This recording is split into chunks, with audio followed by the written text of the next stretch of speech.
বাড়ি থেকে মশা আর পোকামাকড় তাড়ান 2 মিনিটে, তাও আবার একটি পেঁয়াজের মাধ্যমে। মশার জন্য আর কয়েলের ব্যবহার করতে হবে না। 10 থেকে 15 দিন সহজেই মশা তাড়াবে একটি পেঁয়াজ। তো চলুন দেখে নেওয়া যাক কিভাবে এটা বানাতে হয়। এর জন্য আমাদের লাগবে একটি পেঁয়াজ।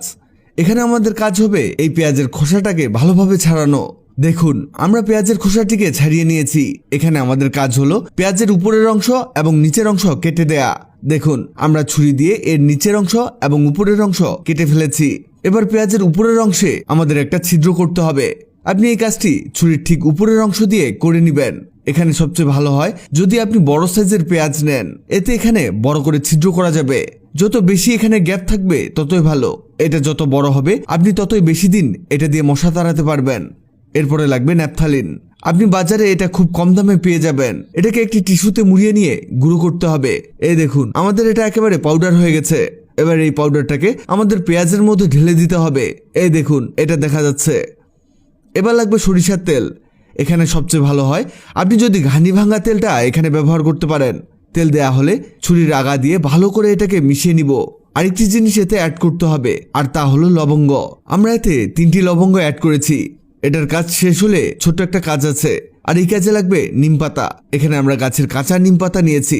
বেস্ট হয় আপনি যদি নিমপাতাগুলোকে রোদে শুকিয়ে এখানে ব্যবহার করেন। তবে সময় না পেলে এই কাঁচা নিমপাতা দিয়েও এই কাজটি করতে পারেন। আমরা নিমপাতাগুলোকে একেবারে ছোট ছোট করে কেটে নিব। এগুলো কাটতে আপনাদের ধন্যবাদ। এই দেখুন, আমাদের এগুলোকে আরো ছোট করে নিতে হবে। আমাদের কাজ প্রায় শেষের দিকে। এবার একটু তুলা নিন। এই তুলার মাঝে ফাঁকা করে দিতে হবে, আর এর মধ্যে আমাদের নিমপাতাগুলোকে ঢেলে দিতে হবে। এখানে খুব বেশি নিমপাতা দিতে হবে এমনটা না, এখানে আপনি যতটুকু পারা যায় ঠিক ততটুকুই দিবেন। এবার এটাকে রোল বানাতে হবে।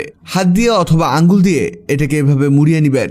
এক্ষেত্রে এটাকে একটু শক্তপোক্ত করে মুড়িয়ে নিতে হবে, তা না হলে পরে এটা খুলে যেতে পারে। এটা ঠিক এমন হবে। দেখুন, এবার এটাকে আমাদের পেঁয়াজের মধ্যে প্রবেশ করাতে হবে, মানে এটাকে আমাদের তেলের মধ্যে ভেজাতে হবে।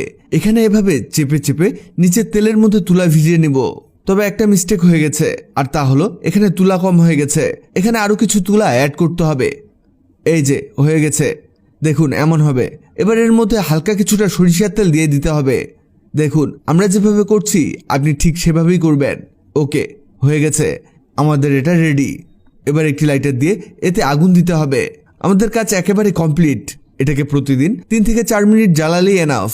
আপনার ঘর থেকে সকল মশামাছি এর ঘ্রাণে পালিয়ে যাবে, আর এটা আস্তে আস্তে জ্বলতে থাকবে। এটা আপনি অনেক দিন পর্যন্ত ব্যবহার করতে পারবেন। তবে এটা জ্বালানোর পরে, মানে যখন মশা সব পালিয়ে যাবে, তখন এটাকে নিভিয়ে রাখবেন। নেভানোর পরেও দেখবেন এটা থেকে প্রচুর স্মোক বের হচ্ছে। স্মোকও মশা সহ্য করতে পারে না, মানে এখানে ডাবল পাওয়ার।